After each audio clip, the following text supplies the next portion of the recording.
campagne de l'UFDG,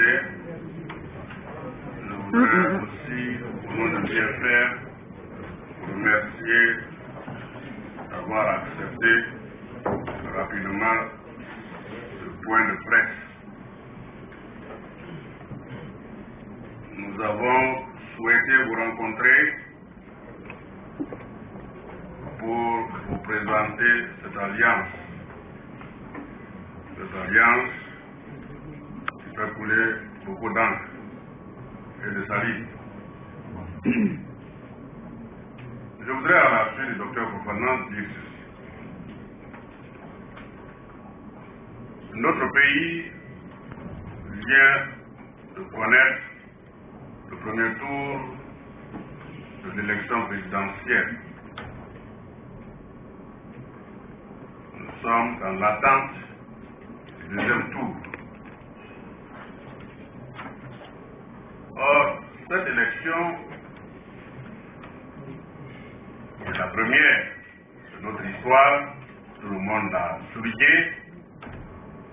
L'élection se tient à un moment où notre pays est à un véritable carrefour. Ce pays si riche, mais dans lequel on n'a pas créé la richesse depuis l'indépendance, veut aujourd'hui amorcer un nouveau virage. Et ce nouveau virage, il doit le prendre avec cette élection présidentielle. Nous venons donc de franchir le cap du premier tour. Au sortir de ce premier tour, et conformément au texte qui nous régisse, deux candidats ont été retenus pour le second tour.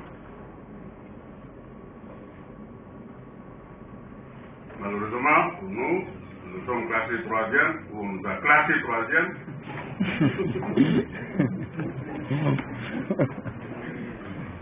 Nous avons pris acte. Nous sommes troisième. Alors la question qui se posait à nous, dans une telle situation, en tant que parti politique responsable, était de savoir s'il fallait nous abstenir ou aller en alliance avec l'un des candidats. Tout parti politique, nous le savons tous, a pour ambition d'accéder au pouvoir et de l'exercer. Nous aurions pu dire, puisqu'on nous a classés troisième, eh bien, nous nous abstenons. Nous avons estimé que ce serait une attitude irresponsable. Nous avons, en créant le parti, comme je viens de le dire, nous avions pour ambition de conquérir le pouvoir et de l'exercer dans notre pays au bénéfice de nos concitoyens. Mais si au cours de l'élection nous sommes placés en troisième position, eh bien cela ne doit pas nous décourager dans la lutte politique.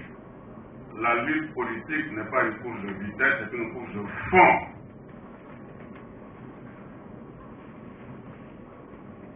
Et ce qui est en cause, comme je vous l'ai dit tantôt, dans cette élection, c'est l'avenir de ce pays. Comment faire pour que ces fils se retrouvent et qu'ensemble, ils permettent à ce pays, dans une action collective, ils permettent à ce pays de retrouver, sinon de trouver pour une fois le chemin du développement. C'est cette approche que nous avons privilégiée. Nous mettre, nous associer à d'autres idées pour construire l'avenir de ce pays. Si nous avons été candidats, nous aurions fait la même chose. Mais puisque nous ne le sommes pas, nous disons notre attitude sera la même. Et d'autant que notre leader, le 23 mai 2010, au Palais du Peuple, lors de la fête d'investiture, avait clairement exprimé sa position en disant « Si je suis élu, je formerai un gouvernement de coalition. » Alors, si par le classement, il ne va pas au deuxième tour et il ne sera donc pas élu, eh bien, nous estimons que même dans cette position, si l'un des candidats est ouvert au dialogue, eh bien, nous sommes prêts à travailler avec lui. Ce que nous avons voulu faire hier, en étant leader, nous pouvons le faire en nous associant aux leaders. Voilà l'esprit dans lequel l'UFR est allé en alliance avec l'UFDG.